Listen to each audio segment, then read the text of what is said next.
This is the Amanda Seales Show. It's Amanda Seales here with Jeremiah. Like the Bible. Yeah, like the Bible. Sorry about that. Yeah. We just spent a whole break talking about the tragedy that just took place in Cleveland, Texas, where the 5 folks were murdered in their home by a man with an AR-15 who was mad. That's actually the crazy part of the story. It's was like just- you were upset that we told you to stop shooting the gun outside. At 11 p.m. at night because we have an infant and we're trying to get the baby to go to sleep. Ooh. And he said, don't tell me what to do. You're not the boss of me. And decided to kill people.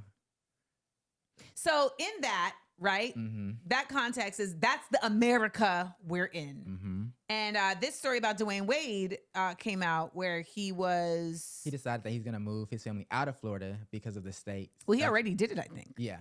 They sold their house over the state's LGBTQ policies. Well, I think that's another reason why I don't live in that state.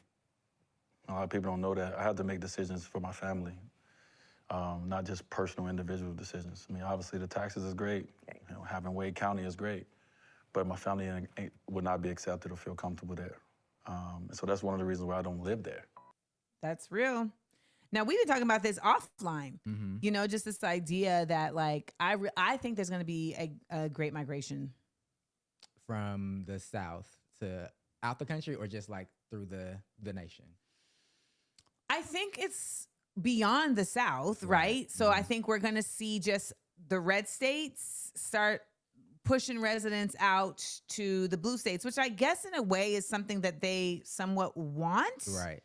But ultimately, they want that, but like I was going to say, it's not a logical strategy. No, because they also need a workforce. Right. Which is why you see them lowering child labor laws, right? And saying like, nah, you 13, that's cool. You could work in a slaughterhouse. That's cool. It's all good. It's crazy out here. I mean, I love the fact that Dwyane Wade made the decision, like he said, beyond just like him as a person. Like obviously the taxes are great. He like, oh, I'm making money. He thought about beyond just him as an individual, but like how's this affecting my children? Which I think we've seen him and Gabrielle do time and time again as it comes to their child Zaya. Who's transgender, which I love to see that because a lot of times, black parents. No, child. Take a nap. Right. Take a nap until the policy changes. They not trying to move nowhere, especially not about no LGBTQ stuff. It's so real that you say that because I really feel like because I come from an immigrant household where like my mom like left an island at 19 and like went to England in a sundress in the winter and then moved, you know what I'm saying? And then moved to the States, like moving or lifting up and like saying it's time to move for something better, like is not really a big deal. But I do feel like in America, a lot of Black Americans are very sedentary in that, not sedentary is not the word, but they're very like they're rooted. That's the best word. They're rooted. And also because like there's so much community that's been built. There's a safe space perhaps that's been built, or even just a comfort zone, even if it's toxic, right? I agree with that. But we understand that sometimes like it's time to go. I mean, some of our greats in the 60s at the height of the civil rights movement and just, Jim Crow, James Baldwin, Nina Simone, they was like, I gotta get out of here. Said bye. I gotta get out of here. And I know that there's a lot of folks that are like, well, you're not gonna move me. You're not gonna move me. My right? daddy. That's your like I own this house. I'm not gonna take this from me. But I think resistance is more than just staying. Because I think that's the thing. Like a lot of people feel like they're being resistant to this effort of like white supremacy to expel them by being like, you're not gonna get rid of me. And it's like, okay, that's part one. Now it's like, I need to not only stay, but I need to stay. I need to take up space. I need to be loud. I need to like create community. I need to band together. And that's a community effort too, though. Like you can't hold the line by yourself. You need a community to hold the line with you. And we've seen this before, right? And I've said it before and I'll say it again.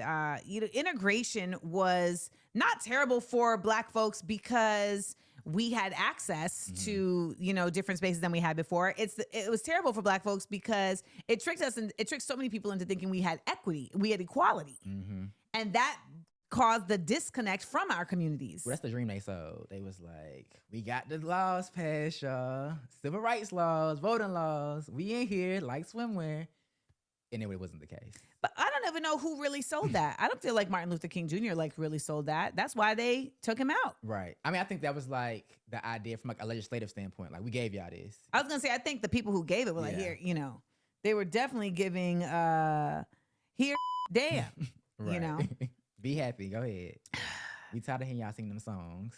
Well, what do y'all think? Would you uproot your family if you feel like the state that you're in, that the laws have gotten out of hand? Because a lot of these states, they're already going to a whole new level. And not just with like LGBTQ rights. You got the black studies. You Yes. have education. Yes. They ain't fixing the roads no more. Like at this point. So what do you think? 1-855-AMANDA-8. 1-855-262-6328. What would it take for you to uproot your family and say, we got to move somewhere else? What's a law? What is a space that you have that if they encroach upon that, you like, you know what, I got to go? Hit us up, 1-855-AMANDA-8. That's 1-855-262-6328. We'll tell you what ours are when we get back. Also going to give you all some countries You could go to. yeah, that apparently a lot of black folks have already moved to, so you wouldn't even be going there by yourself.